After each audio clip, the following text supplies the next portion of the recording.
The ticking you are hearing is coming from Caryl Meighan's chest. It's coming from a valve placed inside his chest. It's that valve that is keeping him alive today. Meighan is a survivor.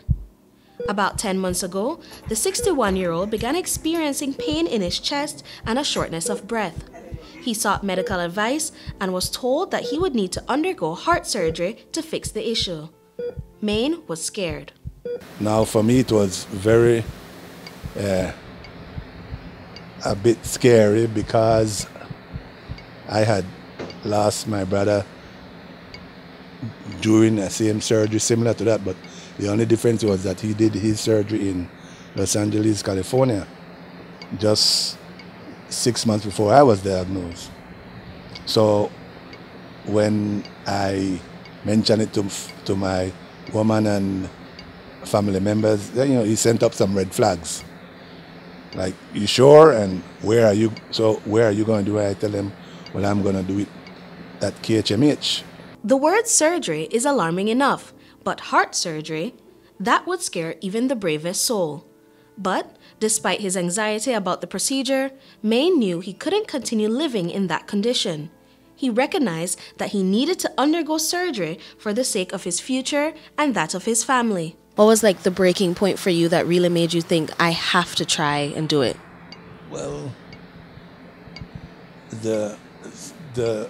my mobility, the tiredness I was feeling, it was coming on more and more, and I couldn't do certain things for myself. So that was getting into my head. So I figured, I got to deal with this. So I start launching more questions to Dr. Cowie about the surgery and stuff like that. For me, I really made up my mind to do it after I was directed to a patient that had a year or so early successfully undergo the surgery done by the same Dr. Cowie. And after speaking to the lady, she's a little bit older than me, I felt comfort. I said to myself, if she can do it, I can. And then I saw her mobility, how she was moving around, like, yes, that's what I want to do. So that was when I decided, well, I'm going to do it. Meighan's surgery took place in June at the Karl Heusner Memorial Hospital in Belize City, and since then, he has been recovering. Everything had to be perfect to allow for a high percentage of success.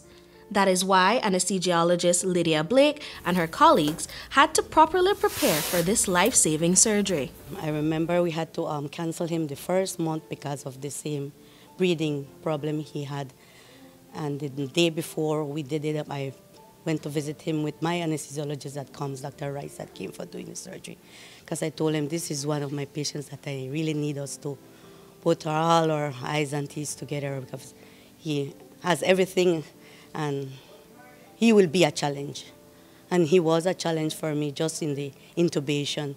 After I put on these arterial lines, I had to sit him in a sitting position to intubate him, got him, thank God. Though challenging, Meighan's surgery was a success.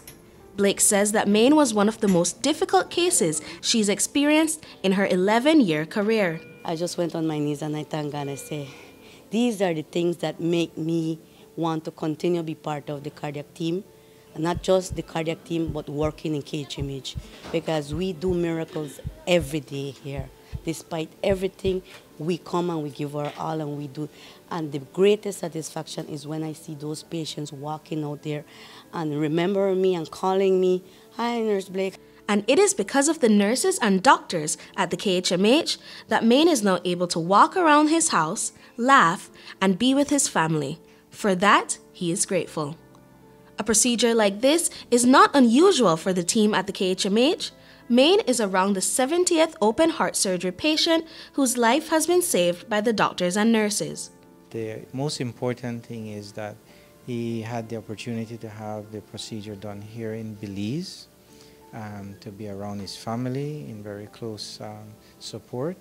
And therefore, again, it justifies what we are continuing to do, which is to build a service, an advanced cardiac program that will service all our patients in their times of needs, And of course, in the future, we'll be able to do emergency heart surgeries. Although still in recovery, Meighan is ready to hop back into action and live his life to its fullest potential. I plan to recoup and get back to work as soon as possible, you know. That's it. Sitting home is kind of killing me. I'm bored already. Britney Gordon for News 5.